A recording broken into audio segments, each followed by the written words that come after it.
आप बुरे हैं कह दिया करो जमाने से। जब आप अपनी बुराइयां जमाने से कहते हैं ना तो आपकी बुराइयां समाप्त हो जाती हैं। और बुराइयां तब बढ़ती हैं जब आप बुराइयों को छिपा छिपा के रखते हैं।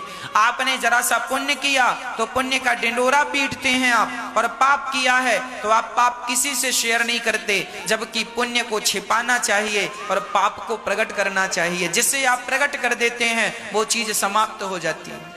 यदि आप पुण्य का डिंडोरा पीट देंगे आपका पुण्य खत्म हो जाएगा, और आपका पाप का डिंडोरा पीट देंगे तो आपका पाप समाप्त हो जाएगा। पर लोग उल्टा समझते नहीं बातों को, उन्हें लगता है हम गलत बोल रहे हैं।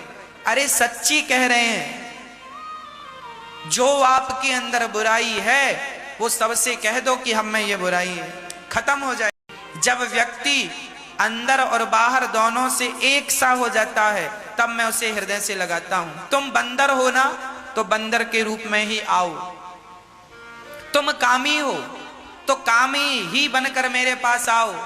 कह दो कि प्रभु मैं कामी हूं, मैं क्रोधी हूं, मैं लोभ, जो तुम हो, जैसी तुम में सामर्थ्यता है, तुम में जो अच्छाई बुराई सब भगवान के साथ। भगवान से क्या छिपाना, भगवान से कह दो ना कि प्रभु मैं बहुत क्रोधी हूं, आप कृपा करेंगे तो ये क्रोध कंट्रोल होगा, नहीं तो संभव नहीं। मैं बहुत लोभी हूं। कहने में क्या बुराई है? और क्या भगवान नहीं, तुम कहोगे नहीं तो क्या भगवान से कुछ छिपा है? इसलिए अपनी सारी किताब भगवान किसी और के सामने मत खोलो, तो कम से कम भगवान से तो कपट ना करो।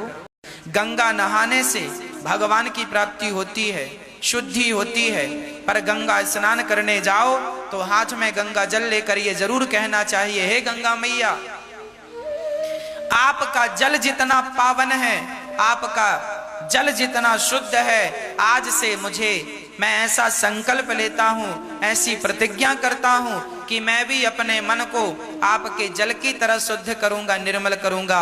मेरे मन को शुद्ध करने में हे गंगा मैया मेरा सहयोग कीजिए, इस मन की मलिनता को आप धुल दीजिए। ऐसी प्रार्थना हम सभी को करना चाहिए।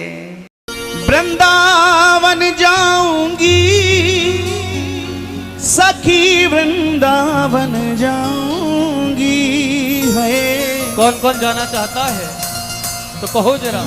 वृंदावन जाऊंगी सखी, वृंदावन जाऊंगी, वृंदावन जाऊंगी सखी, वृंदावन जाऊंगी। ओ मेरे उठे विरह की पीर सखी, वृंदावन जाऊंगी। मेरे उठे विरह की पीर सखी, वृंदावन जाऊंगी। ओ मेरे उठे विरह की पीर सखी, वृंदावन जाऊंगी। मेरे उठे विरह की पीर सखी, वृंदावन जाऊंगी।